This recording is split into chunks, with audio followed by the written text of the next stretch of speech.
I want you to imagine that you are walking through a graveyard, and as you do, your phone buzzes, and what comes up is the life story of the gravestone that you just walked past. That is a thing. It's actually happened. There's a device and an app called Modern where you can walk past somebody's gravestone, and indeed, you'll be sent their life story. And it's part of a bigger conversation about how death is changing in the era of digital media. And to talk about exactly how that's going to work and how creepy or not creepy it's going to be, we have Tegan Jones, the editor of Gizmodo Australia, and Ray Johnston, the editor of Junkee.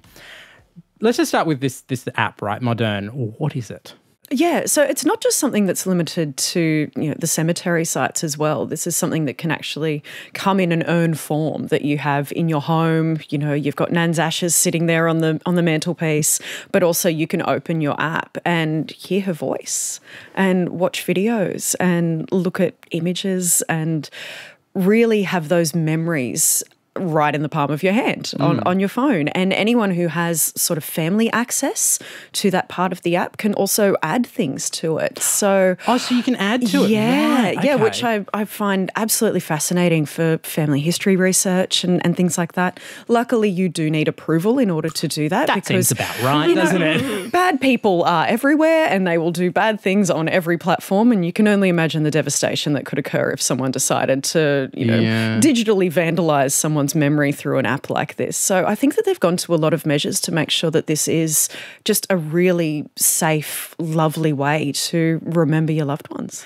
And also, I guess it sits, Tegan, at the intersection of the physical and the digital, which I think in and of itself is kind of fascinating because we have this established culture of memorialising death through headstones, right? But to kind of add an additional layer on that kind of gives it another dimension, doesn't it? Yeah, I love that about it. I mean, I think that it could also, or at least this sort of technology could also be used as a solution for, running out of room for graveyards and gravestones in the future as well. It takes up less room.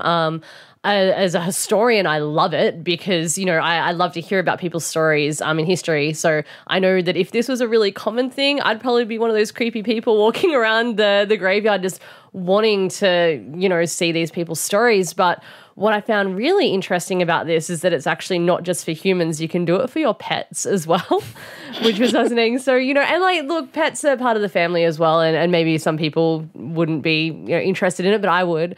As much as I love the idea of preserving someone's memory, in the trailer for it on YouTube, I will say that when they pointed out a feature of being able to have, grandma read a story from beyond the grave, that creeped me out a little. Yeah, so they've got this promo video that they put out that kind of gives you the length and breadth of what you can do with it. But maybe I think, our view of what you can do in memorialising death has been limited by the physical, but now that multimedia, that we collect of each other that we never had before, there is an impulse to push it forward, and maybe there is things like that won't be creepy in 10 years' time. Yeah, and absolutely. And I mean, again, if you actually watch the video, it struck me immediately that it basically just seems like a quite interactive social media profile for someone who has unfortunately passed, photos, memories, every video, all of it. It's like looking at Instagram or Facebook, but for someone that's passed, and that's lovely.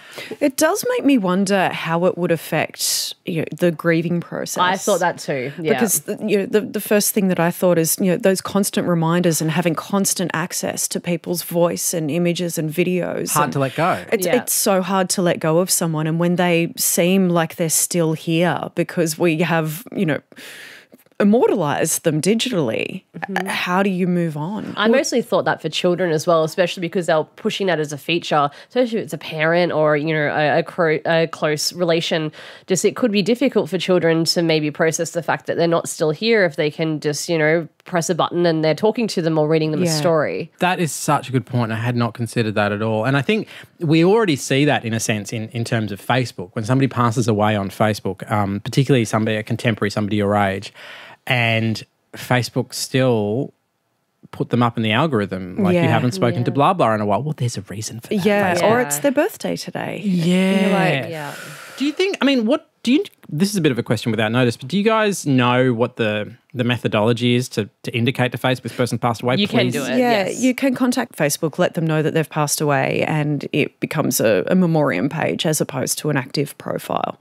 I'm not sure as to how that affects things like, as you said, the algorithm and reminding people that you haven't spoken to them for a while. Because some people do want those memorials and some people don't. It's very hard to navigate that. Yeah, you think that doing that to a page would pull it out of that I would assume sort of so. system. Yeah. You'd assume so. Yeah. I'm just going to go with that's what happens.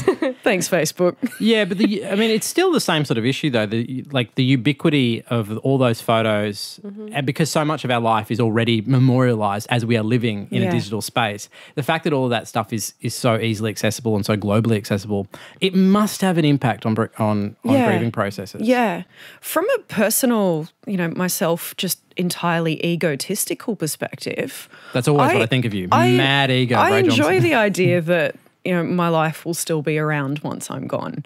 I document it for this exact reason. I've had a lifetime of trying to research fragmented family history that I don't have photos of some people. I don't have records. I don't have so many holes in my family and in my life that being able to provide a solid timeline of everything that I did in my waking moment is almost kind of inbuilt into me now. All right, there is lots more of this in the podcast of Download This Show. We're also talking about Facebook because that's what we do on this show, and a big controversy brewing with WhatsApp in India. You can find it right now on whichever podcasting app you happen to use. See you guys.